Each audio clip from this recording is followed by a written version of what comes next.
Everyone, welcome back to our channel. In this video today I'm going to show you how do you add a card or a payment method on Goat. So let's get into the video. So open up Goat and log into your account if you have an account.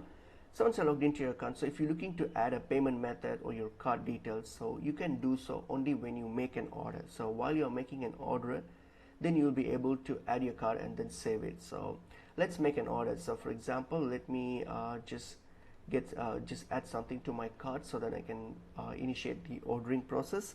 So for example, let me choose this one here, so this hoodie here. So I'll just add this. So when I add this to my cart here, so I'll just select my options that I have to purchase. So for example, here I'll buy a new one, I'll check the size, everything. So I'm going to select this. So when I select these and when I get to these to my cart, so I will get to these shipping pages. So this is my address. I don't want to change my address, so I'll just leave it as it is. So what I'm going to do, I'm going to hit on continue to payment.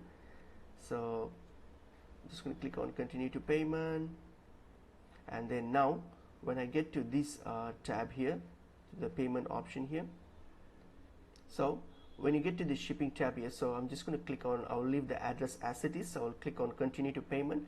So now this is where you get to the payment section here. So this is where you add your payment method. So if you want to add your payment method or your card here, you have this option here, card option. So simply select the card and then plug in your card details, and then hit on this billing address the same, and then hit on continue to order review. So provide your details and hit to continue to order review and complete this order, and then by default your card details or your payment option that you selected would be saved on your account. So this is how you can add a payment method or card to your account on Goat. So I hope this video is helpful. I will